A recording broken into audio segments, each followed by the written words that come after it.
Hoje em dia todo mundo parece que tem TDAH, mas apenas 10% das pessoas realmente têm, segundo as estimativas estatísticas. Então tem alguma coisa errada. O que está acontecendo? Olha, a maioria das pessoas que fala que tem TDAH, no fundo está dormindo mal, comendo mal, são sedentários ou estão com a dopamina desregulada por um excesso de prazer imediato sem esforço. Tudo isso gera sintomas de TDAH que poderiam fechar um diagnóstico, mas não fecham o diagnóstico por si só. Para você fechar o diagnóstico de TDAH, você tem que fazer uma avaliação retrospectiva, ou seja, tem que ser avaliado o comportamento da pessoa desde a infância. Se ela era impulsiva, se ela era distraída, se ela era hiperativa, ou mesmo com todos os fatores já regulados, ela continua com os sintomas de impulsividade, às vezes alterações de humor. Então o diagnóstico não é só olhar os sintomas e falar eu tenho TDAH. Isso tem sido feito muitas vezes e as pessoas estão sendo medicadas, e eu vou falar sobre isso mais para frente no vídeo, de forma errada e sem resolver a causa base. Então nesse vídeo eu vou te falar como foi o meu diagnóstico de TDAH, como que isso ajudou para mim e como que isso pode te ajudar você tendo TDAH ou não. Então quando você tem a dopamina desregulada, que pode acontecer por uma série de motivos, como sono ruim, alimentação ruim, sedentarismo ou excesso de prazer imediato sem esforço, atividades que geram um pico de dopamina seguido por uma queda, que vão gerar um padrão fásico de liberação de dopamina, que é um padrão associado a sintomas de TDAH. Ele mimetiza TDAH, é praticamente idêntico ao TDAH, só que a diferença é que ele não é causado por uma neurodivergência, ou seja, não é causado por uma pessoa que realmente tem TDAH desde a infância, por um cérebro TDAH, um cérebro neurodivergente, e sim causado por um estilo de vida moderno, que causa sintomas, gera sintomas de TDAH, mas a pessoa não tem TDAH. Além disso, o diagnóstico é clínico. E aí? O diagnóstico é clínico, ou seja, não tem nenhum exame de imagem que você comprove que a pessoa tem TDAH. Então, muitas vezes acaba sendo muito subjetivo. É difícil, a gente sabe muito pouco ainda sobre isso. É diferente, por exemplo, de Parkinson, que você faz um exame de imagem e você comprova, tem Parkinson. Então, muitas pessoas estão se apegando a um diagnóstico, falando, eu sou TDAH, não tem nada que eu possa fazer, sem tomar nenhuma das medidas que são importantes, que vão realmente resolver o problema.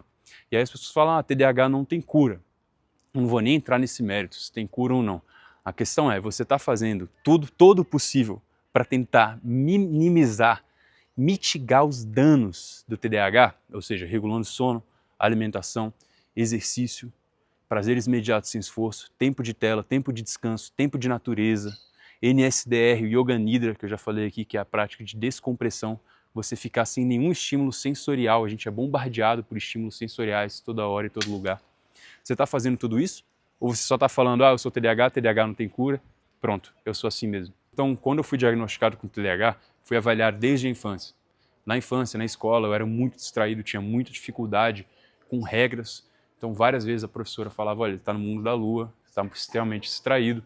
E, enfim, eu já falei aqui também, eu fui diagnosticado com TEA, síndrome de Asperger, que é uma dificuldade de leitura de linguagens faciais, expressões faciais e uma dificuldade de empatia. Eu tive que treinar a minha empatia. Eu vivi um verdadeiro inferno com variações de humor. Já tive transtorno de pânico, problemas na adolescência, na infância. Na infância eu ficava sozinho no recreio várias vezes e vários sintomas de TDAH, como hiperatividade, impulsividade. Por exemplo, é muito comum um TDAH querer procurar algum problema, porque ele quer um pico de dopamina. Então ele está buscando pico de dopamina. Por que ele faz isso? Porque ele está num estado de dopamina abaixo do baseline. O que é isso? É um estado de dopamina que, quando você tem um padrão mais fásico, que é comum no TDAH e pessoas que têm sintomas de TDAH, você vai ficar buscando dopamina toda hora para se sentir vivo, para se sentir normal. Porque o nível abaixo do baseline você se sente mal, você se sente desmotivado e tudo. Distraído, hiperativo, impulsivo. Então buscar causar, buscar alguma situação social, vou implicar com alguém só para ter uma explosão ali de dopamina, um pico de dopamina. Então, meu diagnóstico foi feito de forma retrospectiva, eu tenho vários sintomas de TDAH, já falei com um neurologista, especialistas, mas enfim, a questão é que mesmo assim, mesmo provavelmente sendo TDAH, eu não posso dar certeza absoluta, a verdade é essa, porque como eu falei, não tem nenhum exame de imagem que comprove isso. Mesmo sendo provavelmente TDAH, eu tento não usar isso como uma desculpa para eu não tomar uma medida de tentar dormir um pouco mais cedo ou tentar me alimentar melhor. Eu sei que muitas vezes, muitas pessoas não têm como fazer algumas das coisas. Por exemplo, dormir. Sei que muita gente tem que trabalhar e estudar, só consegue dormir 5 horas por noite. Respeito muito isso, não tem o que fazer. Mas se você tem como, por que você não está fazendo? A gente faz engenharia de computação. Irado, mano. Qual é o seu nome? É Vitor. Prazer. Vitor, prazer, Rafael, é nóis. Foto minha Irado. também. Pô, muito massa, mano. Tamo junto, mano. Pô, massa. Qual é o seu nome? Davi. Davi, prazer, Davi. É nóis. Prazer, mano. Falou. Muito obrigado. Obrigado a você, mano. Pô, Valeu por conhecer. ídolo demais. Então agora vamos falar de medicamento para TDAH. Funciona, não funciona? É tudo indústria farmacêutica querendo ganhar dinheiro? Como é que é? Cara, medicamento tem suas indicações clínicas. Realmente, algumas pessoas, principalmente em situações difíceis, em períodos difíceis da vida, a pessoa tem que pagar a conta, tem filho. Um medicamento pontualmente, ele pode ajudar, mas sempre lembrar, ele sozinho não vai resolver a causa base. É muito desconfortável, tem gente que fica irritada com isso, acaba que fica muitos extremos, né?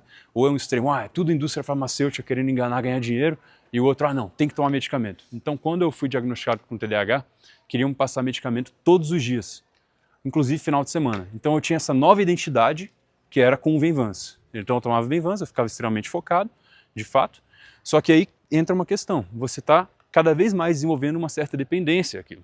Então, para tirar foi muito difícil, cada vez mais difícil. Então, a pessoa fica dependente de certa forma. Agora, é claro, se ela souber usar aquilo para induzir uma neuroplasticidade, para desenvolver hábitos bons, pode ser uma ferramenta poderosa, mas por um período pontual. Eu não tomei por mais do que 2, 3 semanas. Até porque um grande problema do Venvanse é que ele aumenta a agitação, é uma anfetamina. E a anfetamina ela pode aumentar a ansiedade. A ansiedade é a principal comorbidade que vem junto com o TDAH. 40% das pessoas que têm TDAH têm também ansiedade, transtorno de ansiedade generalizado. Então você está aumentando a ansiedade. E outra coisa, o Venvanse ele pode piorar o sono. E o sono é onde se faz regulação emocional, que tem muito a ver com os sintomas de TDAH. Quem é TDAH mesmo sabe que as emoções são uma das coisas que mais incomoda, a desregulação emocional. Então, acabava que não estava resolvendo a causa base e eu precisava tomar alguma medida. Então, eu parei de tomar. Porque essa abordagem, na verdade, de tomar todos os dias TDAH, todos os dias, inclusive final de semana, é muito criticado. Porque não é resolutivo, você não está resolvendo a causa base. Então, independentemente se você tem indicação ou não para tomar medicamento, procure sempre as medidas para diminuir os sintomas de TDAH. Até que chega um ponto que você diminui tanto os sintomas, isso você vai ver no score de pontuação para TDAH, chega um ponto que você deixa de ter o diagnóstico, você deixa de encaixar nos critérios diagnósticos, você não pontua mais. Então, em tese, a pessoa não tem mais TDAH.